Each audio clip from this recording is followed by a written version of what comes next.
What a wonderfully fascinating game. Jack thought as he watched the motionless girl's golden blonde hair flow red with blood. As the adrenaline began to mellow, Isaac realized he had to dispose of the body. He picked up the girl's lifeless corpse and plopped it on the bed. He then left the room, closing the door behind him and locking it before leaving the house. He returned almost a full day later and re-entered the room, bringing with him a metal garbage can and his bag of upholstery tools from work. He then cleared everything off the wooden desk on the wall opposite the door, and then dragged the bed with the bloody corpse into the middle of the room. This not only gave Isaac room to work, but it also gave Laughing Jack a front row seat to the whole spectacle. Jack watched with a big, unfading grin as Isaac played his new game with the soiled corpse. Once Isaac was all set up, he began to work. First, he dumped out the contents of his big black tool bag onto the work table behind him. An assortment of knives, hammers, pliers, and other tools was now laid out before him. His first pick was a curved upholstery knife, which he used to carefully skin the body. The skin was then placed on racks to be stretched and turned into leather. Once that was put in place, Isaac then used a handsaw to saw off the arms, legs, and head, disturbing the home of several families of maggots in the process. After filling the garbage can with bleach and other vile chemicals, he submerged the limbs until the meat was stripped from the bones. Isaac fished the bones out of the soupy corpse juice and placed them on the work table. Then, in the cover of night, he brought the trash can outside and dumped the rotten remains into the London sewers to be swept away into the harbour. For the next 3 days, Laughing Jack watched in wonderment as the inspired Isaac crafted the once human anatomy into a grotesque armchair abomination. The femur was made into the back legs of the chair, while the tibia, with the feet still attached of course, was made into the front chair legs. A wooden frame was used for the base and backing of the chair. However, the rim of the backing was crafted using the spinal column. The arm bones were used as the arms of the chair, and were fastened in place by some ribs. The now leathery flesh was sewn onto the seat and backing of the chair, and the golden blonde hair was braided into the lining for the base. Atop this armchair from hell sat the skull that once belonged to the girl who had the golden blonde hair, the sapphire eyes, and the smile that could melt hearts.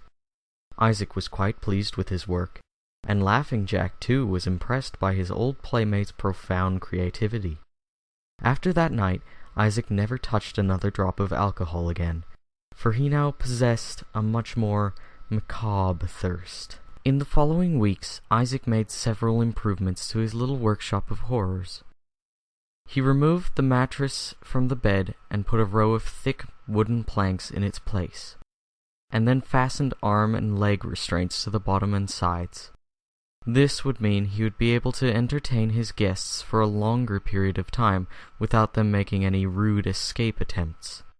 Isaac needed only one final thing before planning another grotesque party. He worked on it for a week straight, hand carving it out of wood. After a coat of white paint was applied, Isaac's creation was complete.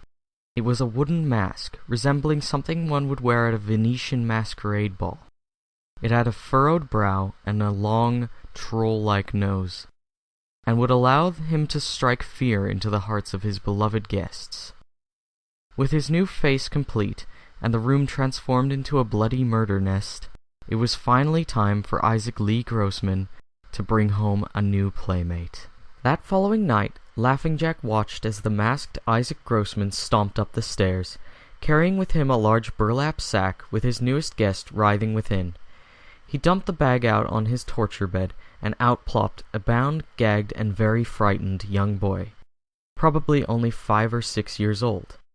Isaac quickly undid the boy's bindings and held him down as he restrained his hands and feet to the steel bed frame.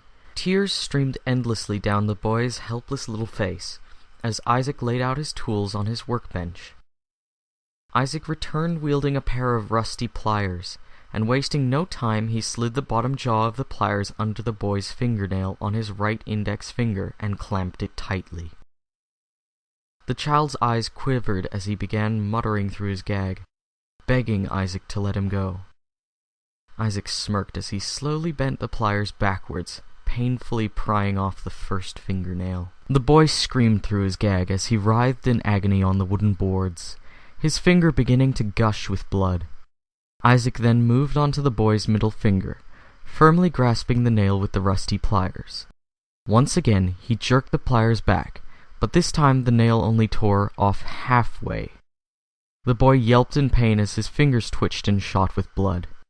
Clamping the half-pried-off nail, Isaac gave it another yank.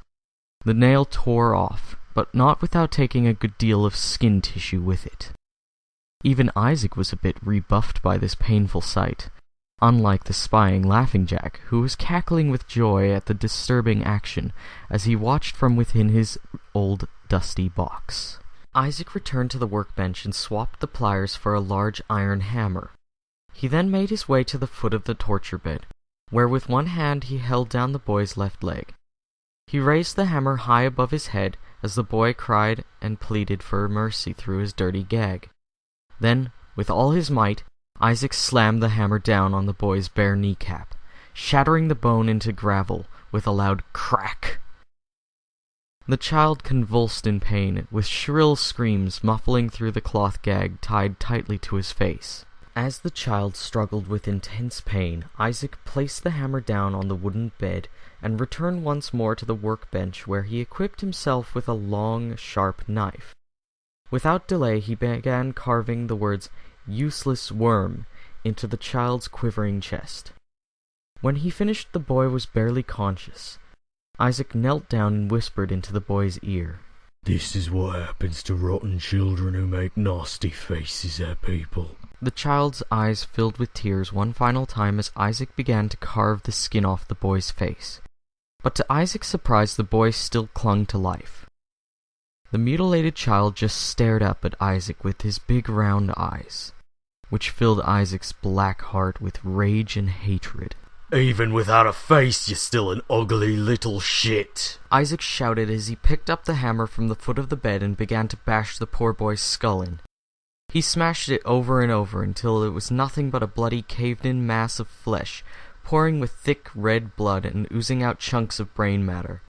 From across the room, Laughing Jack gleefully observed the grand finale, which had lived up to his expectations quite wonderfully.